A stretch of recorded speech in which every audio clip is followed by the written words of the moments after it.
Folks, we've all heard stories about corruption. Big money, shady deals, powerful people getting away with it. But this is something else.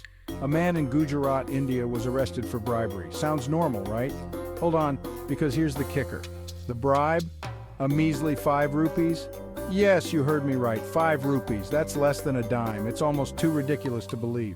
You could drop 5 rupees on the street and not even bother to pick it up. You could lose 5 rupees in your couch cushions and consider it a donation to the sofa gods. But apparently in Gujarat, 5 rupees is enough to land you in hot water with the Anti-Corruption Bureau. Let's meet our protagonist, shall we? Ramesh, a humble computer operator, found himself in the middle of this 5 rupee fiasco. Now, I don't know about you, but when I think mastermind criminal, I picture someone a bit more glamorous, someone with a secret lair, a fleet of fancy cars, and a plan to rob a casino.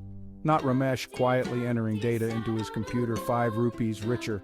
Maybe Ramesh was just having a slow day at work. Maybe he was feeling peckish and thought, 5 rupees will buy me a samosa from the street vendor. Whatever his motivation, this criminal mastermind wasn't exactly pulling off the heist of the century. The Anti-Corruption Bureau, bless their hearts, took this case very seriously. They set up a sting operation, complete with undercover agents, hidden cameras, and probably a whole lot of paperwork.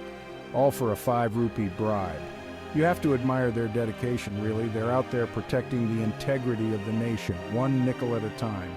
I imagine the scene playing out like something out of a low-budget action movie.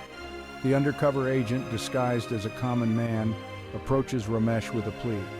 "Ramesh ji," he whispers, "I need your help. Can you just expedite this file for me?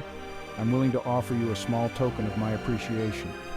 He slips Ramesh a 5 rupee coin, his hand trembling with the weight of his transgression.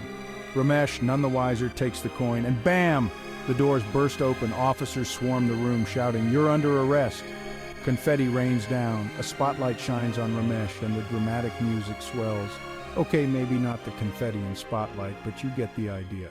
This 5 rupee bribe, as hilarious as it is, raises a serious question. When did we become so obsessed with the amount of money involved in corruption?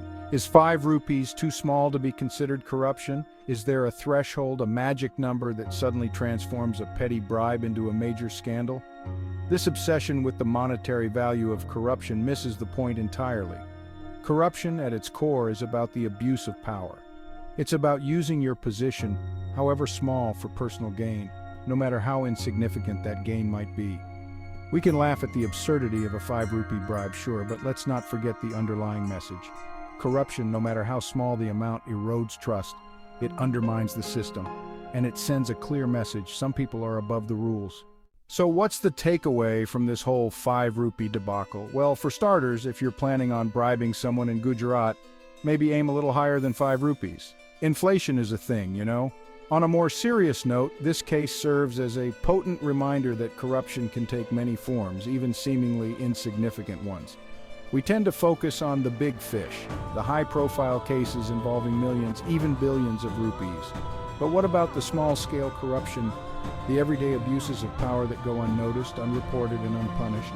What about the 5 rupee bribes, the petty favors, the bending of rules for personal gain? 5 rupees might not seem like much, but it represents a crack in the foundation, a tiny leak in the dam.